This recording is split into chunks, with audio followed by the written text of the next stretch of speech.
صدق الله مولانا العظيم وقال النبي صلى الله عليه وسلم إن الله يرفع بهذا الكتاب أقواما ويدع به آخرين أو كما قال عليه الصلاة والسلام صدق الله مولانا العظيم وصدق رسوله النبي الأمي الكريم ونحن على ذلك لمن الشاهدين والشاكرين والحمد لله رب العالمين.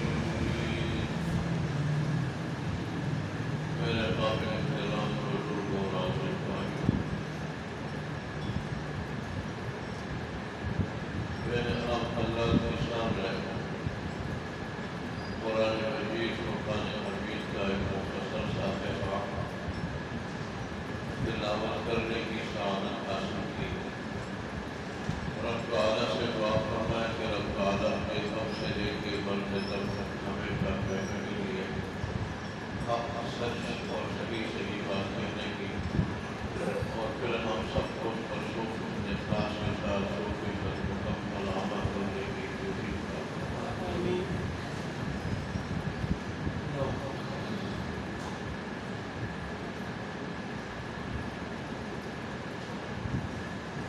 میں نے جو قرآن مجید کا مختصر سا حصہ تلاوت کیا، اس میں اللہ تبارک و تعالیٰ نے قرآن کی عظمت اور فضیلت کے بارے میں ارشاد فرمایا کہ صحابہ جتنی آسمانی کتابیں تھیں ان کی حفاظت کتاب والوں پہ چھوڑی گئی تھی، اللہ نے اس کی حفاظت اپنے سے بھیجی تھی۔ تورات کی حفاظت تورات والوں پہ لازم تھی، انجیل کی حفاظت انجیل والوں پہ لازم تھی، ایسے ہی ہر کتاب کی حفاظت اللہ نے اپنے ذمہ لے لی تھی۔ لیکن قرآن مجید ایک ایسی کتاب ہے کہ اللہ نے اس کو نازل کیا، نازل کرنے کے بعد اس کی حفاظت بھی اپنے ذمہ لی۔ یہ اس کی اہمیت، فضیلت اور عظمت اور شان کی دلیل ہے۔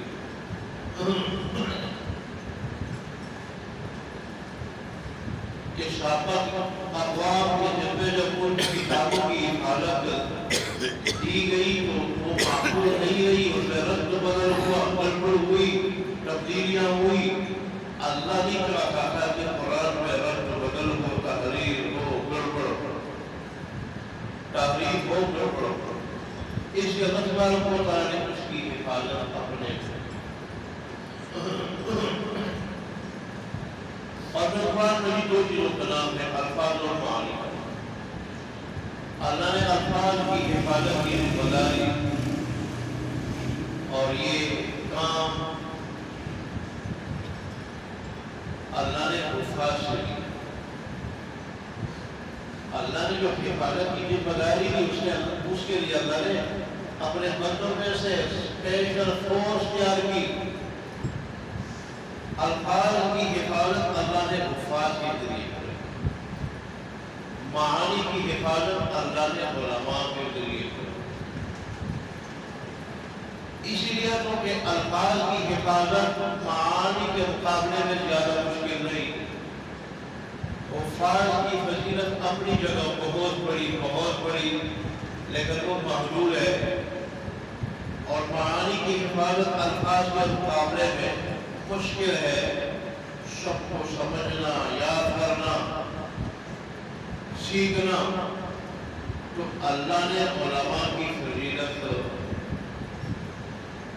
لامحدود مقرر کی۔ علماء کو اللہ نے لامحدود فضیلت عطا کی۔ اپنی جگہ تو حفاظ کی بڑی فضیلت ہے، لیکن مخلوق ہے، کثرت ہے، اپنے ساتھ جنت میں لے جانے والوں کی فضیلت اور علماء کی یہ فضیلت علاوہ، لیکن بارہ والا اسپیشل فورس تیار کی، الفاظ کے لیے حفاظ پیدا کی، معانی کے لیے علماء پیدا کی، اور دیکھیں قرآن کی عظمت کا اندازہ اس سے لگا لیں، یہ دونوں کو قرآن کی حفاظت کرنے والے، ایک الفاظ کی اور ایک معانی کی، تو اللہ کے نزدیک ان کا جو مقام ہے وہ کسی اور کا نہیں، کسی اور کا نہیں۔ یہی وجہ ہے کہ اللہ تبارک و تعالیٰ نے ارشاد فرمایا کہ میرے بندوں میں افضل ترین، سب سے افضل وہ دو گروہ ہیں، ایک حاملۃ القرآن، حاملین قرآن، حفاظ اور علماء، یہ سارے انسانوں میں، سارے بندوں میں سب سے افضل ہے۔ اور دوسرا وہ گروہ جو رات کو اللہ کی رضا کے لیے، اللہ کو راضی کرنے کے لیے اپنے بستروں کو چھوڑ کے اللہ کے سامنے کھڑے ہو کے عبادت کر جاتے ہیں، وہ گروہ۔ ایک طرف ایک رات کی نیند قربان کرتا، سردی ہو گرمی ہو، ٹھنڈا پانی ہو گرم ہو، وضو کر کے نیند قربان کر کے اللہ کے سامنے کھڑا ہوتا، جہاں سارے لوگ سو رہے ہوتے، وہ گڑگڑا رہے ہوتے، جہاں وہ اللہ کو افضل ہے، اللہ کے نزدیک سب سے افضل ہے، تو اس کے مقابلے میں حافظ قرآن سے حفظ کی وجہ سے اور عالم علم کی وجہ سے اللہ کے نزدیک افضل ہے۔ اور اس لیے تو اللہ تبارک و تعالیٰ نے عالم کی موت، عالم کی موت، ساری دنیا کی موت، سارے عالم کی موت قرار دیا۔ موت العالم، موت العالم، عالم کی موت یا عالم کی موت۔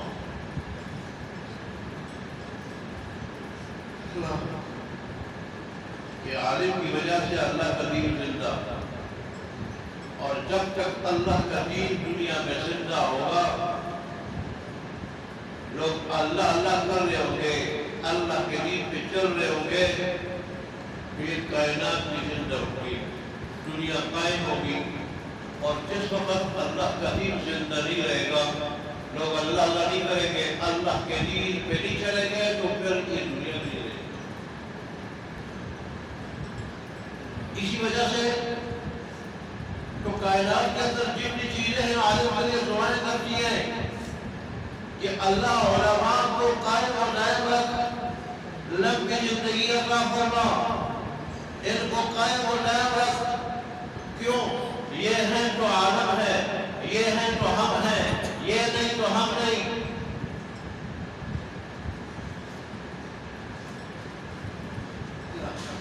جو ڈگریوں کو خوش ہوتے ہیں،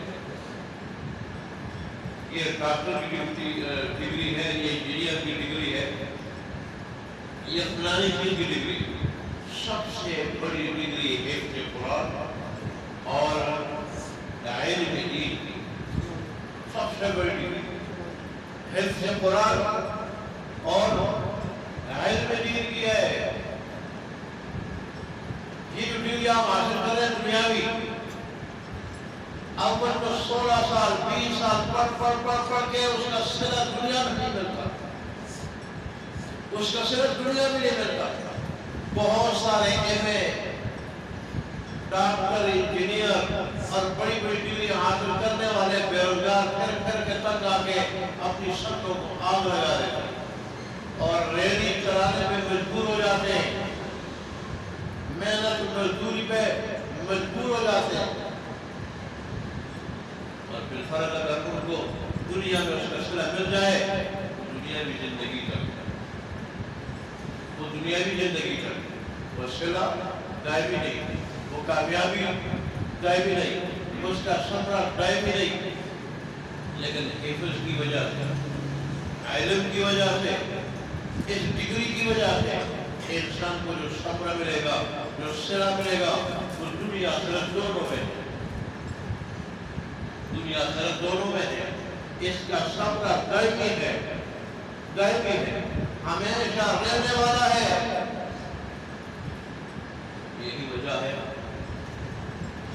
کہ عالم تو عالم، حافظ قرآن جب جنت میں جائے گا تو اللہ تبارک و تعالیٰ اس کے ہاتھ میں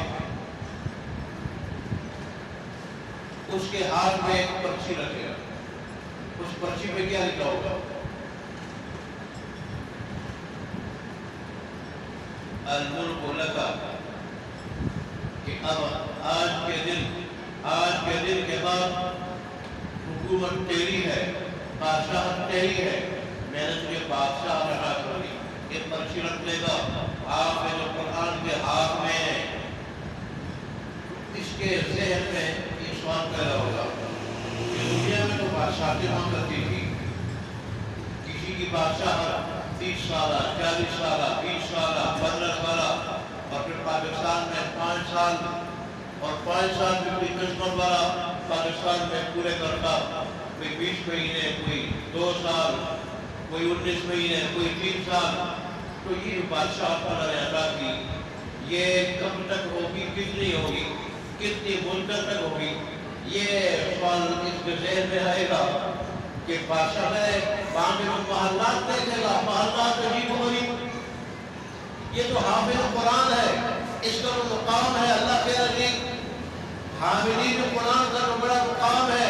جیسے یہاں دنیا میں MP ہے، MLA، وزراء، یہ بڑے لوگ سمجھ جاتے ہیں، سردار بڑے لوگ سمجھ جاتے ہیں دنیا میں اعتبار سے، یہ وہاں کا بڑا آدمی ہوگا، VIP لوگوں میں ہوگا یہ۔ اس کے محلات کی چمک تو اور زیادہ ہوگی، رونق اور زیادہ ہوگی، خوبصورت اور زیادہ ہوگی، ایسے اس کے نوکر چاکر ہوں گے، ایسی نعمتیں ہوگی۔ حالانکہ ادنا درجے کا جو جنتی ہوگا وہ اپنی جنت کی چمک دے کے سجدے میں گر پڑے گا کہ شاید یہ اللہ تبارک و تعالیٰ کی تجلی کا نور ہے،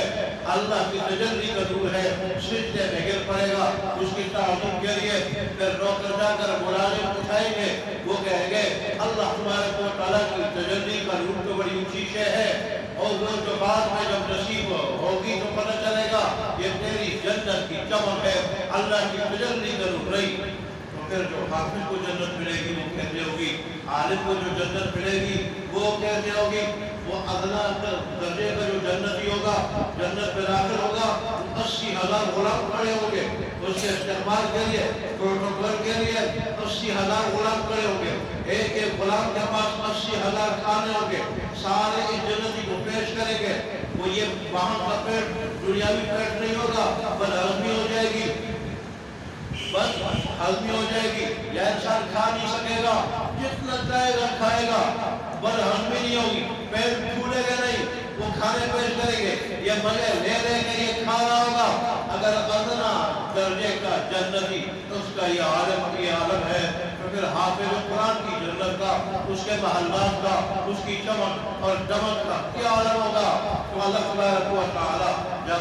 بادشاہت کی پرچی ہاتھ پہ رکھ دے گا، یہ کہے گا بادشاہت کتنے دنوں کے لیے ہوگی، کتنی مدت کے لیے ہوگی، کتنے سالوں کے لیے ہوگی، تو دوسری پرچی اللہ تبارک و تعالیٰ اس کے ہاتھ پہ رکھ دے گا اور کہے گا، اس پہ لکھا ہوگا الخلد، ہمیشہ کے لیے، یہ بادشاہت ہمیشہ کے لیے ہے، یہ دائمی ہے، اس کو کبھی فنا نہیں، اس کو زوال نہیں، اور یہ بادشاہت کی چھینی نہیں جائے گی، یہ ہمیشہ ہمیشہ کے لیے رہے گی۔ تو ایک ہاتھ پہ حافظ قرآن کے رکھ دیا جائے گا سلطنت، دوسرے ہاتھ پہ رکھ دیا جائے گا ہمیشہ کے لیے، اور پھر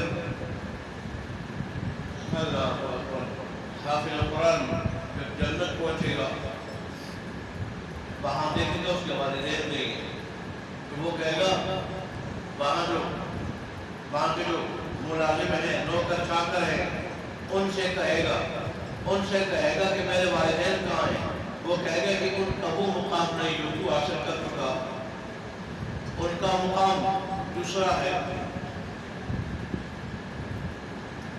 سے کم ہے، دوسرا مقام ہے. یہ کہے گا میں تو چاہتا ہوں کہ میرے والدین تیرے ساتھ رہیں، میرے والدین تیرے ساتھ رہیں، میرے درجے میں رہیں، میرے پاس رہے. اللہ تبارک و تعالیٰ کے سامنے یہ بات پیش کی جائے گی. اللہ کہے گا بالکل یہ ایک ہی لوگ ہیں، بڑے لوگ ہیں، انہوں نے دنیا میں باقی لوگ تو اور ڈگریاں حاصل کرتے رہے جن سے دنیا ملتی تھی، انہوں نے دنیا کو داؤ پہ لگا دیا، دنیاوی مستقبل کو داؤ پہ لگا دیا. وہ ڈگری لے لی جس سے میرا آدمی ہوتا تھا، وہ ڈگری لے لی جس سے میرا دین زندہ ہوتا تھا، وہ ڈگری لے لی جس سے ہمیشہ کی زندگی بڑھتی تھی. لہٰذا اب ان کی جو بھی چاہت ہے پوری کر لو. اگر حافظ قرآن کی چاہت ہے میں جس درجے میں ہوں میرا والد بھی اس درجے میں رہے تو والدین کو بھی اسی درجے میں لے آئے. چنانچہ والدین کو بھی اسی درجے میں لایا جائے. اور صرف والدین کے ساتھ ایسا نہیں کیا جائے گا، حافظ قرآن کو یہ پروٹوکول دیا جائے گا کہ اس کے خاندان میں سے 10 ایسے آدمی جن پہ جہنم واجب ہو چکی ہوگی، اللہ حافظ قرآن کی وجہ سے ان کو جہنم سے نکال کے جنت میں بھیج دے گا.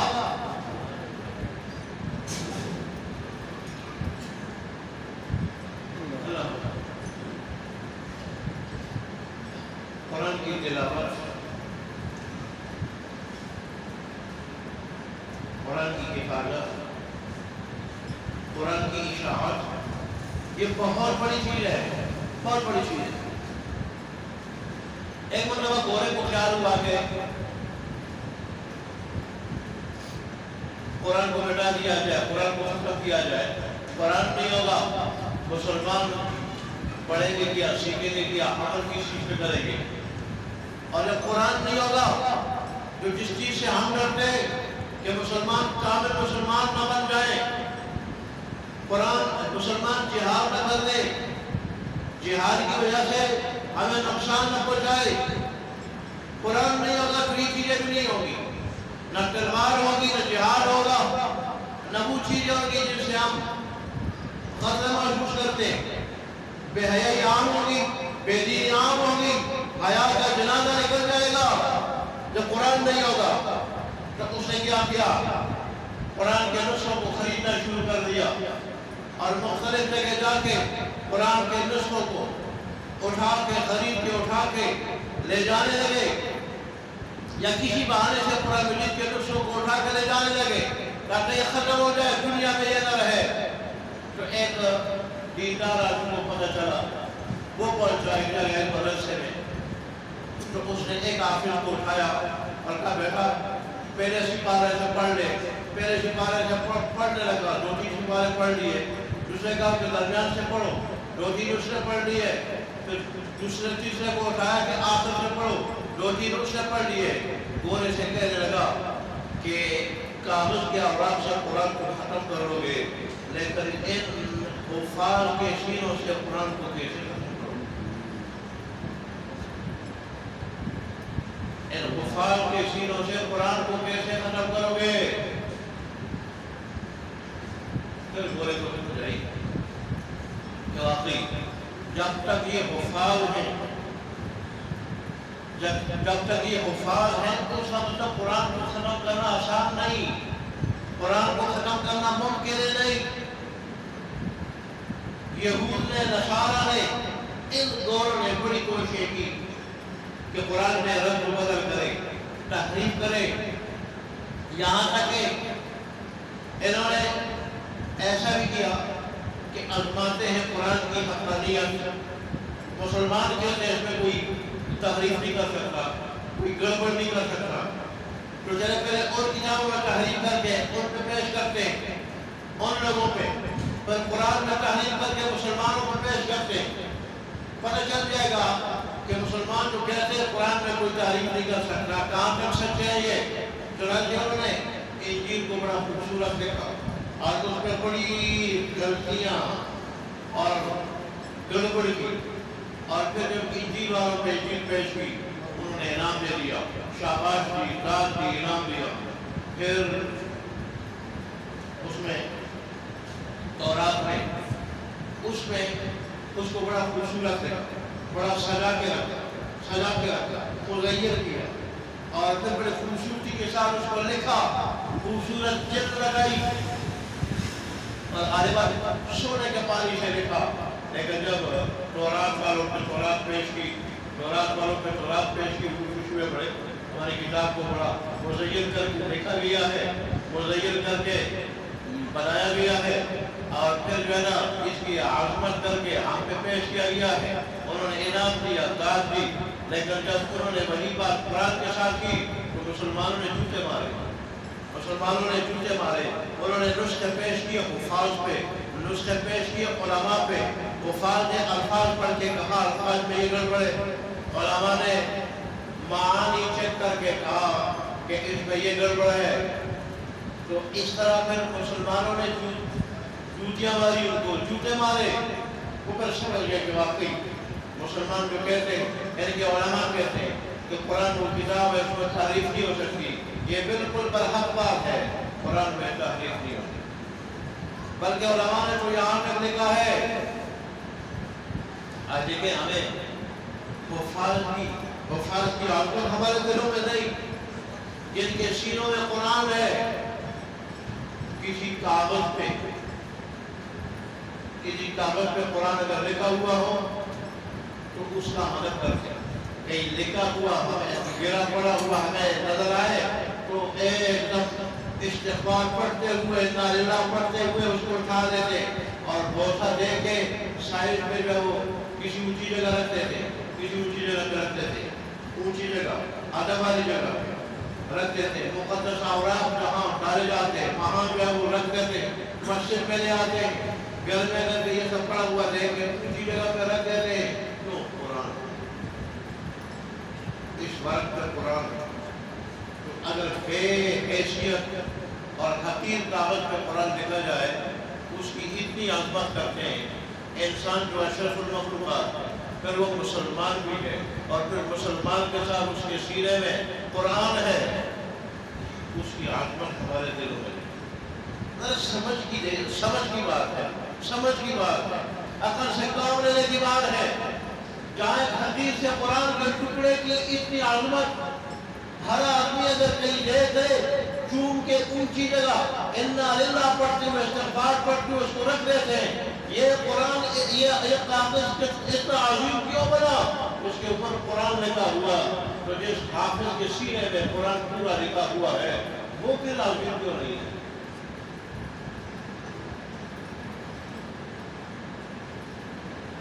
اس کی بھی عظمت ہونی چاہیے۔ آج ہم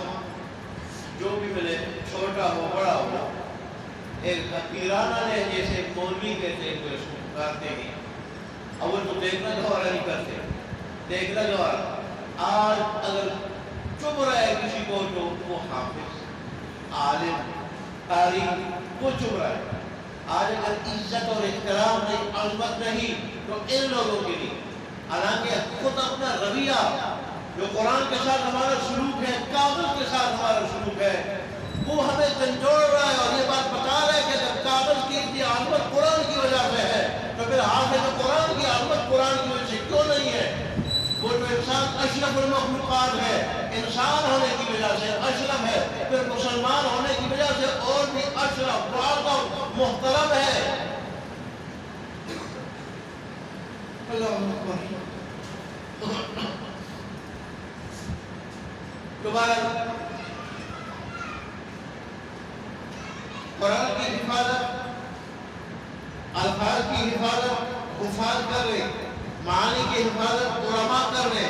تو دونوں کا اللہ تبارک و تعالیٰ کے نزدیک مقام ہے۔ غالباً غزوہ احد میں جب بہت سارے صحابہ شہید ہوئے، رسول اللہ سے پوچھا گیا کہ ان میں سب سے پہلے کس کو دفن کریں اور قبر میں سب سے پہلے کس کو ڈالیں؟ رسول اللہ نے فرمایا کہ حافظ قرآن، حافظ قرآن کو، حافظ قرآن کو سب سے پہلے اس میں رکھا گیا۔ اور دیکھیں جیسے پچھلے جمعے کو میں نے کہا تھا کہ اللہ تبارک و تعالیٰ قیامت کے دن قرآن کو کہے گا کہ لیکن دنیا میں جو لوگ درجات کی بلندی کی دعا کرتے تھے کہ اللہ ہمیں جنت کے زیادہ سے زیادہ درجات عطا فرما، اس کے درجات بلند فرما، وہ کرتے نہیں کرتے، درجات بلند فرما، اونچا درجہ عطا کر، اعلیٰ مقام عطا کر دے۔ حافظ قرآن آج تیرے درجات کے بارے میں حکم یہ ہے کہ اقرا،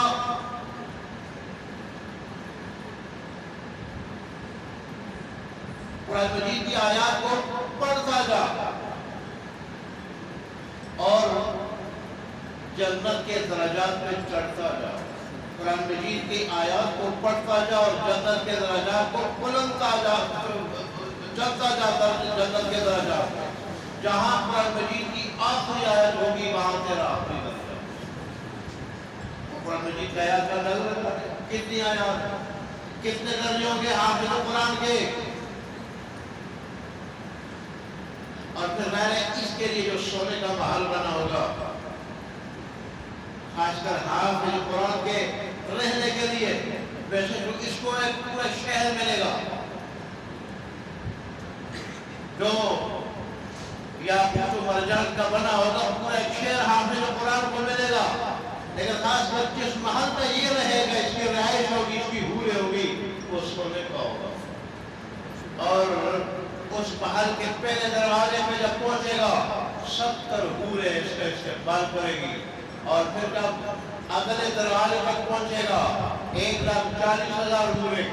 اور پھر جب اس سے اگلے دروازے تک پہنچے گا 5,40,000 حوریں اس کا استقبال کرے گی۔ حافظ قرآن کے والدین کو جو جوڑے عطا کیے جائیں گے، اور نعمتیں حافظ قرآن کے والدین کے سر پر، خود حافظ قرآن کے سر پہ جو تاج رکھا جائے گا، اس کی روشنی اتنی زیادہ ہوگی، اس سورج کو اگر چھوٹے سے کمرے میں بند کیا جائے، اب اس کی کتنی روشنی ہے، پوری کائنات پہ، پوری دنیا پہ کتنی روشنی ہے۔ یہ سورج جب طلوع ہوتا ہے، ستارے چھپ جاتے ہیں، چھوٹے بڑے سارے سیارے چھپ جاتے ہیں، چاند اگر ہو تو چھپ جاتا ہے، اس قدر روشنی اللہ نے عطا کی۔ وہاں اگر اس کو چھوٹے سے کمرے میں بند کیا جائے اور وہاں یہ روشنی ہے، تو اس کی روشنی اس تاج کے مقابلے میں جو حافظ قرآن کے سر پہ رکھا جائے گا، اس کے والدین کے سر پہ رکھا جائے گا، اس کی روشنی کے مقابلے میں اس سورج کی روشنی بہت پڑتی ہے۔ یہ مقابلہ اللہ تبارک و تعالیٰ کا ہے۔ لیکن دنیا میں ہمیں اگر چند دنوں کے لیے بنگلہ مل جائے کتنے خوش ہوتے ہیں، پھر اگر بحریہ ٹاؤن میں ہو اور خوش ہوتے ہیں، ڈیفنس میں ہو اور خوش ہوتے ہیں، پھر اسلام آباد میں کسی بڑی جگہ ہو اور خوش ہوتے ہیں، پھر اگر اس کے ساتھ بڑی گاڑی ہو، لینڈ کروزر یا کوئی اور اس سے بھی بڑی گاڑی ہو جو کروڑوں کی ہو، آج کل بہت ساری گاڑیاں ہیں، تو وہ گاڑی بھی ساتھ ہو، پھر اس بڑے مکان کے ساتھ ارد گرد اس کے ساتھ باغ بھی ہو، اور باغ جو درختوں کا ہو جو ہمیں مرغوب ہو، اور پھر اس کے ساتھ بڑی اچھی خوبصورت بیوی ہو، پھر آدمی خود جوان ہو، بیوی بھی جوان ہو، اس کی عمر بھی 33 برس ہو، آدمی کی عمر بھی اتنی ہی ہو، پھر آدمی بالکل صحیح تندرست ہو، کوئی جسم کی بیماری نہ ہو، کسی قسم کی بیماری نہ ہو، کوئی ٹینشن پریشانی بھی نہ ہو، جس پریشانی کی وجہ سے پھر ساری کی ساری چیزیں غائب ہو جاتی ہیں، نہ بنگلہ نظر آتا ہے، نہ گاڑی نظر آتی ہے، نہ بیوی نظر آتی ہے، نہ خوبصورت جگہ سوسائٹی نظر آتی ہے، ساری چیزیں جو کیا ہو جاتی ہیں، گم ہو جاتی ہیں، غائب ہو جاتی ہیں، وہ ٹینشن پریشانی بھی نہ ہو، ہر قسم کی خوشی ہو اور یہ فریش ہو۔ ایسی حالت میں چند روز کے لیے اس کو یہاں کا بنگلہ مل جائے، خوبصورت بیوی مل جائے، گاڑی مل جائے، یہ کتنی راحت محسوس کرتا ہے، کتنی خوشی محسوس کرتا ہے، کتنا خوش ہوتا ہے۔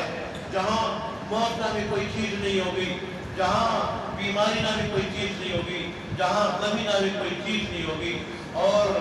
وہاں کا بنگلہ بھی ایسا وہ رب العالمین کا بنایا ہوا، وہاں کی بیوی یہاں دنیاوی عورتوں کی طرح نہیں، کہیں زیادہ خوبصورت، اور پھر یاقوت مرجان سے بنی ہوئی، جہاں مٹی کی یا بدبودار پتھر سے بنی ہوئی بیوی اگر ایسے خوبصورت ہے، وہاں یاقوت مرجان کی، مشک و عنبر کی بنی ہوئی بیویاں وہ کیسی خوبصورت ہوگی۔ کوئی دیکھے تو 15 سال دیکھتا رہ جائے، کوئی دیکھے تو 45 سال دیکھتا رہ جائے، کوئی دیکھے تو اس سے بھی 11 سال دیکھتا رہ جائے۔ اللہ کو خود کہنا پڑے، ارے میرے بندے تو ایک لڑکی کا ایک کوڑی کا ہو کے رہ گیا ہے، ابھی تو نے بڑے اور نظارے دیکھ لے، تو نے محلات دیکھ لے ہیں، تو نے باغات دیکھ لے ہیں، بڑی میری اور نعمتیں دیکھتی ہیں، ایک لڑکی کا ہو کے رہ گیا ہے۔ پھر وہاں کی وہ ایسی خوبصورت لڑکی جس کو ایک نظر دیکھ لے تو پھر دیکھتا ہی جائے، دیکھتا جائے اور ساری چیزیں بھول جائے، وہ لڑکی بھی ہمیشہ کے لیے ہو، وہ باغات ہمیشہ کے لیے، محلات ہمیشہ کے لیے۔ پھر یہ 33 سال کا جوان ہو، پھر صحت ہو، بیماری کوئی نہ ہو، جوانی ہو، بڑھاپا کوئی نہ ہو، دائمی زندگی ہو، موت کوئی نہ ہو، صحت ہو، بیماری کوئی نہ ہو، خوشی ہو، پریشانی کوئی نہ ہو، اور پھر اس میں دنیاوی 4000 جوانوں کی طاقت ہو، دنیاوی 4000 جوانوں کی طاقت ہو، 130 فٹ اس کا قد ہو، ایسے عالم میں اس کو یہ چیزیں مل جائے، اس کا کیا عالم ہوگا، اس کی خوشی کا کیا عالم ہوگا۔ لیکن بدبختی ہماری یہ ہے، ہم کہتے ہیں یہ چیزیں ہمیں مفت میں ملے، ہمیں کرنا کچھ نہ پڑے، ہم نفس کے غلام بن کے زندگی گزارے، ہم نفس کے غلام بن جائیں، شیطان کے غلام بن کے زندگی گزارے، رب کو، رحمان کو جتنا مرضی